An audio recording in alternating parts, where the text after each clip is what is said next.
Hello, I'm here with Rav Garcha, a valued VoCoVo customer.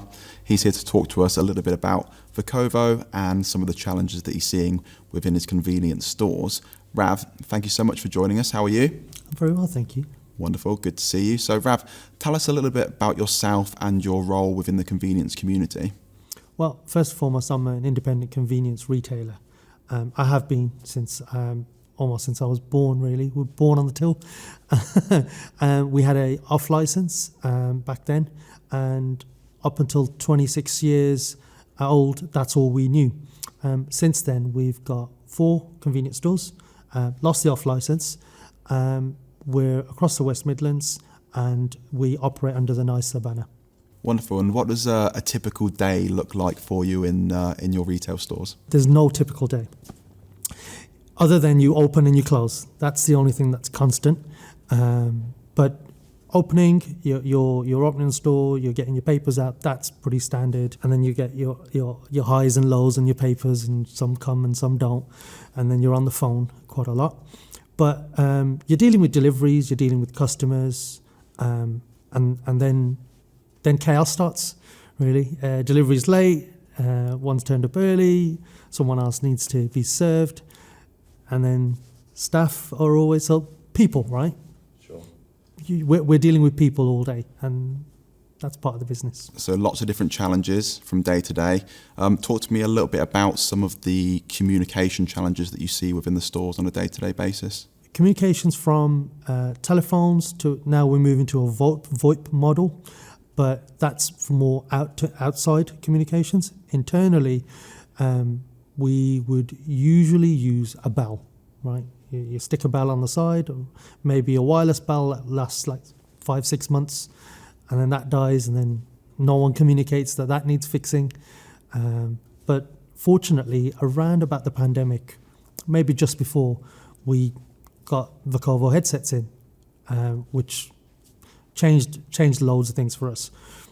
But the one thing that I remember most is that I feel that we've saved having a member of staff in, because if the communication's better, then 2 people that are working don't need a third to go run around and do things. So it's made a massive difference on how we communicate, because we're using headsets. We can say delivery's turned up. We can say, can you grab this? Can you grab that? Customer wants X. I think it's made a huge change for us in our business. Really good to hear that VoCoVo's made a profound impact in your stores. How are you using the solution in the stores at the moment? Does everybody wear a headset? Is it a certain number of people? What's the operational standpoint for it? We've got an app. You tap in to say you've arrived. That's your clock in, clock out. Put your bags away and pick up a headset. You're in, right? You're locked in. Figure out what needs to be done. You'll put your headset on. Has anyone done the milk? Has anyone done the soft drinks? Or has anyone done the sweets or the crisps or whatever? And they'll say, right, this is what I did, and you crack on. That's your job. So it's shortened all the small talk of I've done this and you got to do that and You just crack on. It's just everybody connected to everybody. Amazing. Well, that's what we like to see. So I think the last few years, and particularly coming out of COVID, has been quite tough times for independent retailers and convenience stores. Are you still seeing the effects of that now, or are we kind of coming out the back end of that? Problems, yes. Different problems, probably more. We're now having challenges with theft. There's a sense of no accountability. So people are, it's tough to really put a word to it, really. It's just everything's harder. Products are harder to source. Customers are harder to please. Pricing's harder to hit at the right price point. Margins are harder. Staff retention's hard. Staff recruitment's hard. So we are working twice as hard for, I wouldn't say half as much, but for maybe as much. The fact that costs have pressures, and that's having an impact on maybe not price rises going up quite as much, but our cost base has gone up. so our margin's getting smaller. And then you've got minimum wage and you've got rates. And so there's pressures constant. I don't think it's to do with COVID or the outcome of COVID. It's more just time. That's it. The market's changed. And it's our job to be independent retailers, to be more nimble, to be more flexible and find where we fit. Just like you've got discounters selling more branded products, we're having to now go into the market and find products that we can sell that discounters might be selling. That might be water bottles, it might be car vacuum hoovers, it might be the things that maybe when you go to a petrol station that you see that's a bit weird, but I'll buy that, sunglasses. So yeah, we've got some odd things that we're selling, but they're selling, right? And prime blankets, that was another good example. Height of summer, managed to get some prime blankets in. Who the hell wants prime blankets? But yeah, just find the weird, sell the weird, get out of the market, get the next weird.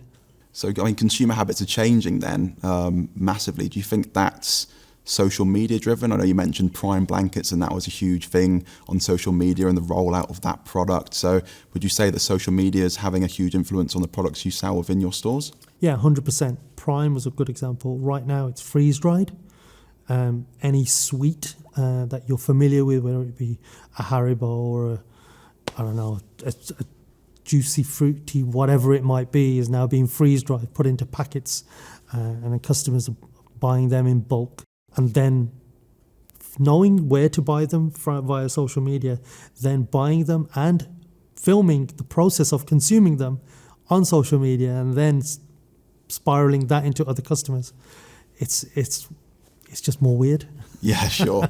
And putting these new products in store and obviously they're flying off the shelves. Does this have an impact on theft and loss? You're one of the first stores to get Prime, or you're one of the first stores to get the Mr. Beast bars. Do you see that theft increases around that?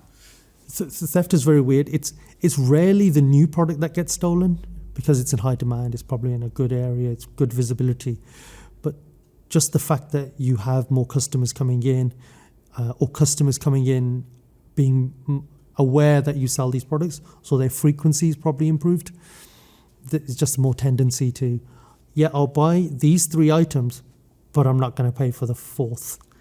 And rarely do you get somebody just comes in and just says, I'm taking that, see you later, 5-finger discount. Wow. And how often do these instances turn violent? It depends on location. It happens. Rarely violent, more verbal, a lot more verbal. And that's where I come back to the point of people don't care as much. We were in a generation 10, 15 years ago, you would be careful about what you said. Now, everything's disposable. Yeah. Just say it and it's not my problem and off I go. And do you think that plays a role in staff retention, or has that always been a thing? If somebody comes to work in your store and they feel unsafe and not equipped to deal with theft or potential threats of danger within your stores, do you think they're more likely to leave? It's possible. The problem with it is we don't have the solutions for staff retention because new ways of causing problems within stores are created every day. And we only have solutions for problems that we know about. How someone is stealing Red Bull, for example, or how someone's not paying for X item or beer or a wine. We've had a kid come in, pour his drink out in the drain just for a viral video. It's like, where do you begin with things like that? So we don't have the tools to tackle things like that, and sometimes we can't tackle them because of problems within mental health and things. So we don't have the tools to give our staff the right mental techniques. We are learning those as we go. So it's a new world, from products to people, and every day is a school day. Hence why, going back to the beginning, there's no typical day. No, of course. Well, yeah, we've gone full circle on that one. So there is no typical day in the world of Rav Garcha within your stores. The challenges that we've mentioned, you're seeing the same old challenges, but you're also seeing a lot of new challenges within the stores at the moment. Do you see any trends coming in the future in terms of any new challenges that you're starting to see now which could become a problem in the future going forward? The good thing that we have within the independent sector, and this is different because we've had post offices, we've had subways, we've had other businesses. But one thing you get within convenience or independent convenience is really good relationships with other retailers. They might even be the retailers that you compete with on your doorstep, or it might be from an English retailer talking to a Scottish, talking to an Irish. The communications and the networking is uniform. And I think that's born out of years and years of people going to cash and carry, and that's where you would congregate, and that's where you would talk about your problem or relate, right? Whereas in other industries, that doesn't exist. So we have a camaraderie of that. So what might be going well in, say, Scotland will be trending in Birmingham. What a trend is started in London will eventually travel up to Scotland. So we will take that from, say, WhatsApps, from Twitter, X, to all social media, from TikTok as well. But it's just being open to it, and hopefully when you find the product, that somebody also says this is where you get it from. So I think in the pandemic it was those Monchi balls that just weren't available. Even communicating with the owner of the brand, you were getting nothing back. But retailers were buying it from supermarkets to sell in their stores to give people an opportunity to buy the thing that's trending. And would you say that's not just specific to the items you're putting within your store and the merchandise, but also the technology you're putting in the stores? Is that very group-led thought leadership? Is that all community-driven, maybe through WhatsApp channels or speaking to each other and getting together at these big events like ACS? Is this where you typically learn about new technologies for the stores as well as things like merchandise? Technology is a really tricky one because it's never the group that tells you what the technology is. It's always the independent that's flying by the seat of his pants and says, I'm going to try this, or I'll give it a go, and then they are wowed by it. They have a really good experience. They'll go back to their WhatsApp, their socials, and be like, guys, I've just had this is what it did, and this is how much it cost me, this is what it saved me.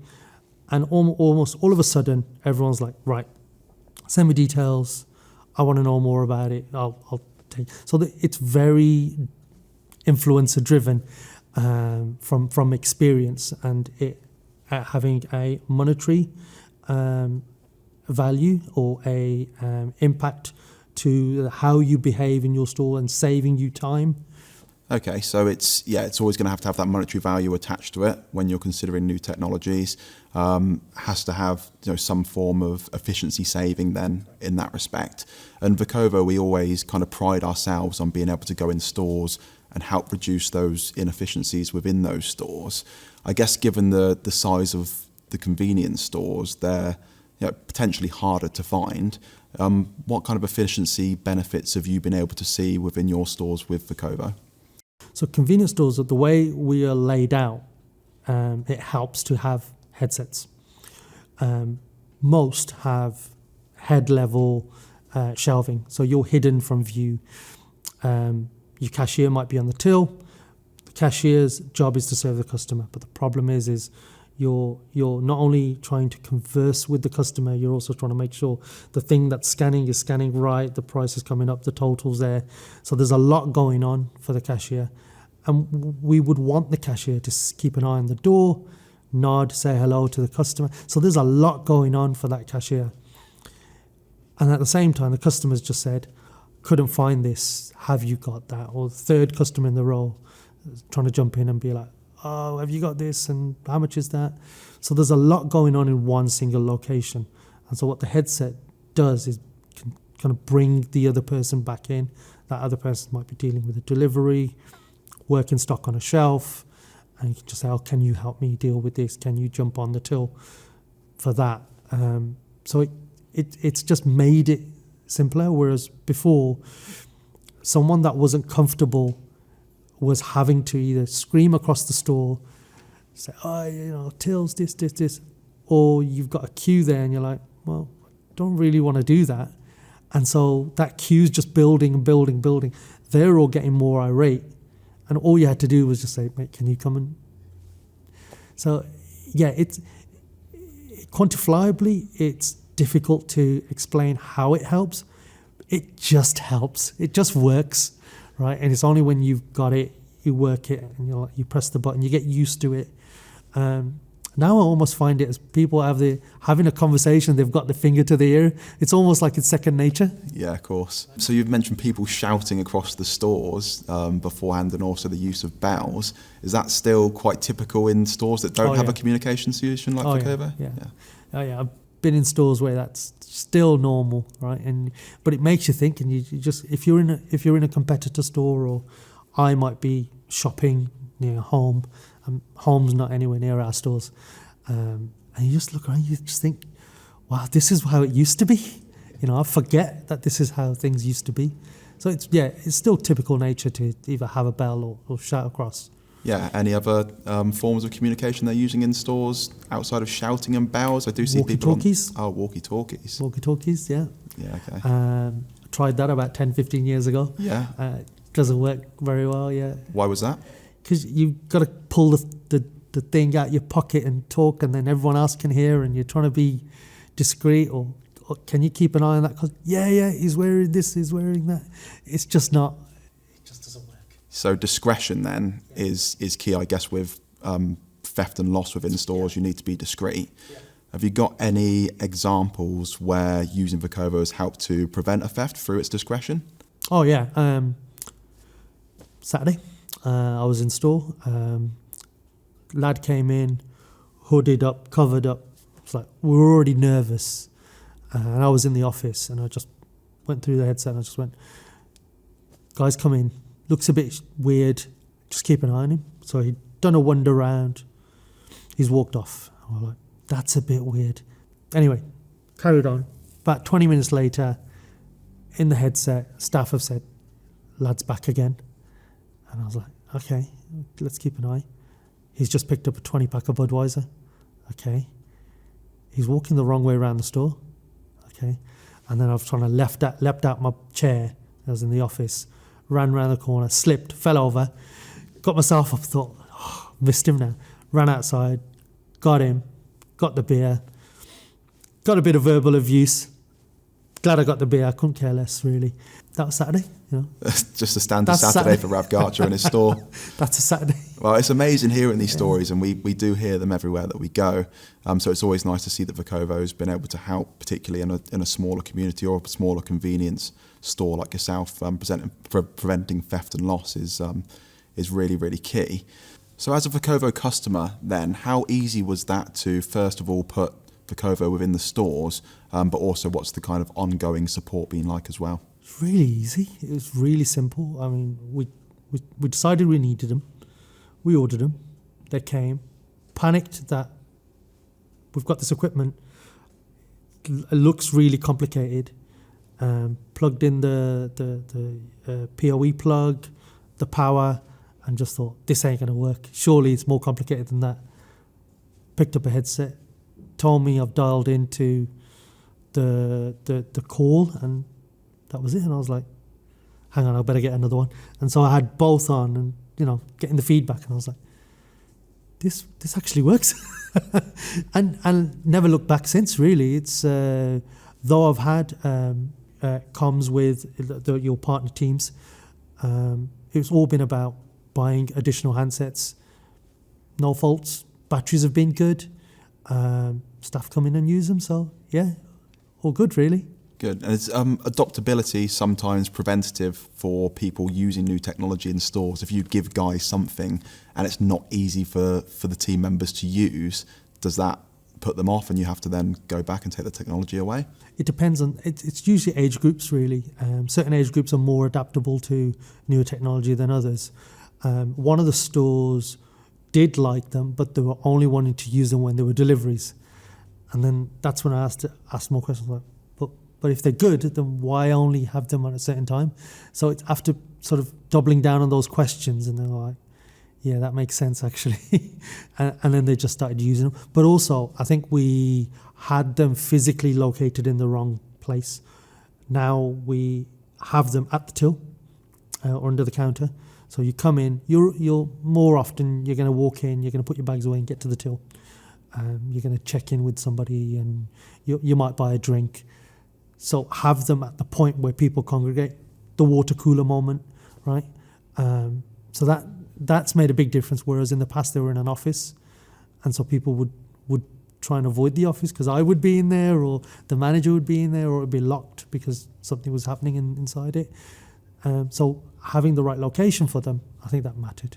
Another element that I do want to touch on is customer experience, because when I speak to larger retailers, customer experience and loyalty is always key. And I do wonder how that differs in the convenience space.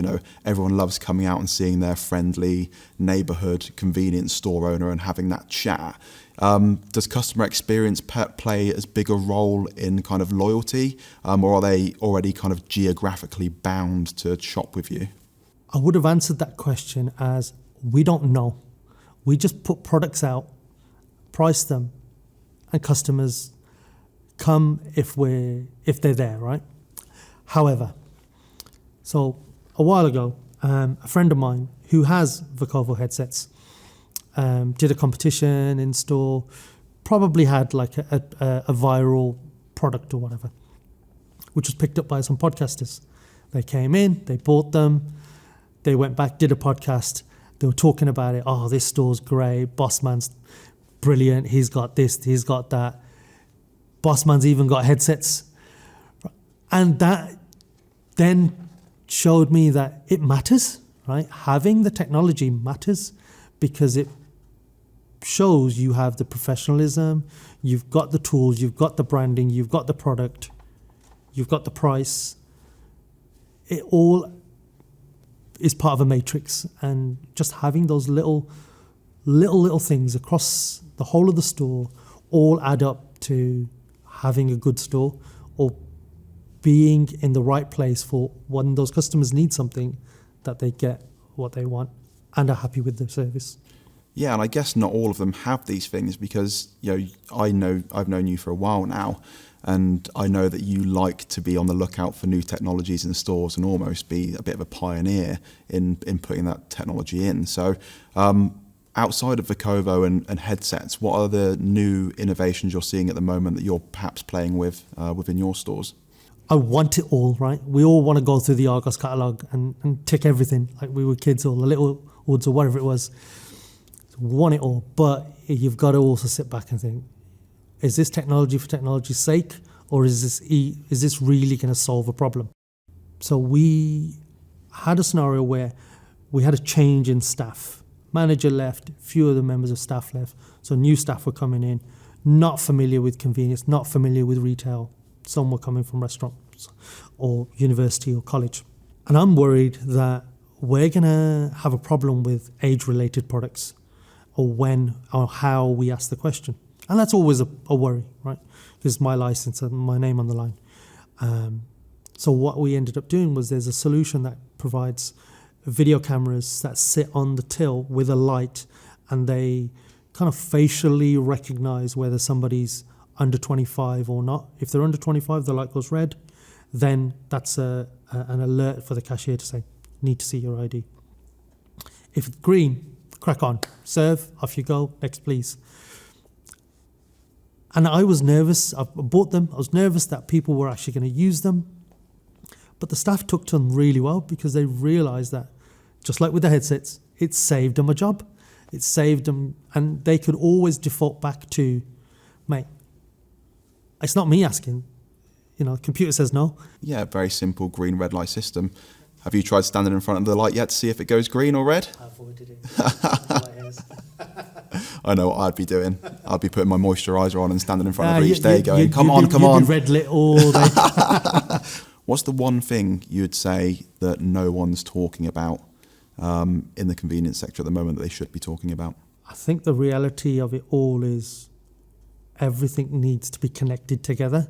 It's not so much that no one's talking about it, is that it's really difficult to do. It's really difficult to have all the technology talking to all the solutions, all the other solutions that are out there. And of course, that's a cost. Of course, that's someone needs to then spend the time to do it. But I think what's going to happen is someone's going to come up with a solution where AI can help with predicting what customers want, when they want it, where the product's gonna come from.